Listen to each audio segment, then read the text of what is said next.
एक जी, प्रश्न लास्ट में ले लेता हूँ, जो हमारा जी, हेडिंग है कि जी, हिटलर के शासनकाल में यहूदियों को खत्म करने के लिए एक कानून बनाया गया था 1935 में। राज्य बिल्कुल, प्रायोजित एक तरह से नरसंहार किया गया था और इसको नुर्नबर्ग कानून का नाम इसको दिया गया और इसमें यहूदियों की संपत्ति को छीनने का यानी उनकी संपत्ति और प्रतिष्ठा खोने का डर था, जो आज सवर्ण को है। उनको जो है आप अगर देखेंगे जेल भेजने यहूदियों को जेल भेजा जाता था। आज एससी-एसटी में सवर्णों को, सामान्य वर्ग को जेल में भेजा जाता है। उसके बाद उनकी जो संपत्ति हड़पने का था, तो आज इनके अधिकार जो हैं, शैक्षणिक अधिकार हड़पे जा रहे हैं, नौकरी आदि में जो है। और ये बौद्धिक स्पेस पूरा जो उनका छीना गया, यही यहाँ छीना जा रहा है। तो यही हमने इसलिए हेडिंग दिया कि क्या भारत में सामान्य वर्ग को भारत की सत्ता प्रतिष्ठान और राजनीति यहूदियों जैसा ट्रीट कर रही है? क्या वो खुद को हिटलर समझती है और सामान्य वर्ग को यहूदी समझ के ट्रीट कर रही है? सेम कानून का जो कानून वहाँ था, यहाँ सिर्फ वोट का अधिकार नहीं छीना गया, परंतु अगर हम समानता देखें तो आर्थिक विस्थापन यहूदियों का वहाँ हुआ, आज आर्थिक विस्थापन सामान्य वर्ग का है, वो कहीं-कहीं बाहर जाकर रह रहा है क्योंकि नौकरी में 0 नंबर वाला सेलेक्ट होता है, 92 नंबर वाला सेलेक्ट नहीं होता। तो आपको लगता है कि भारत में सामान्य वर्ग धीरे-धीरे यहूदियों की स्थिति प्राप्त कर रहा है, जैसा कभी जर्मनी में हुआ था? बिल्कुल। आपने कहा संपत्ति, सीलिंग एक्ट के जरिए हमारी जमीनें छीनी जा चुकी हैं, जमींदारी उन्मूलन कानून के जरिए हमारी जमीनें छीनी जा चुकी हैं। ये डॉक्यूमेंटेड इतिहास है। मेरे पास 600 बीघे जमीन थी, आज मेरे पास 5 बीघे नहीं है। कहाँ गई मेरी जमीनें?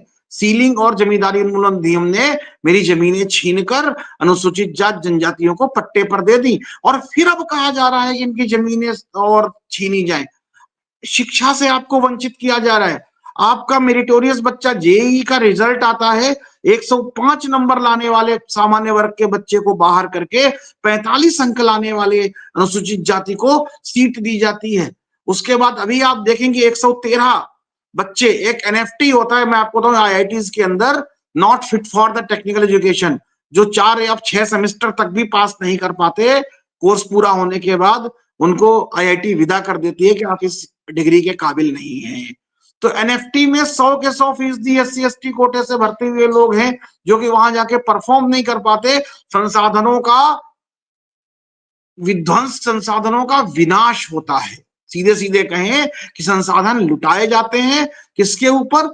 जो उन संसाधनों के योग्य नहीं था। मेरी एक कविता की कुछ पंक्तियां थी, मैं कोट करना चाहूंगा कि हो क्या रहा है कि जब सिंहों के बेटों पर कुछ भेड़ें शासन करती हो और बैसाखी की दम पर आगे बढ़ने का दम भरती हो, और जब घोड़ों के पांव बांध गधे जितवाए जाते हो, जब जुगनू दिनमानों के सर पर बैठाए जाते हो, और कुछ सियार जब जंगल के राजा घोषित हो जाते हो और सिंह शावक जब उनके सर पर चंवर डुलाते हो, ऐसी बदहाल व्यवस्था को, ऐसी बेकार व्यवस्था को कैसे मैं लोकतंत्र कह दूं? अपने इस भारत को बोलो, क्या सच में स्वतंत्र कह दूं?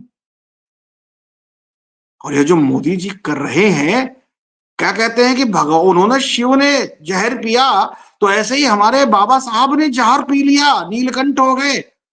क्या सबका साथ? आपकी आवाज। वो कह रहे हैं हिसाब चुकता करेंगे। विज्ञान भवन में हिसाब चुकता भारत का अकेला प्राइम मिनिस्टर जो खुलेआम एक जाति वर्ग के विरुद्ध हिसाब चुकता का नारा दे रहा है।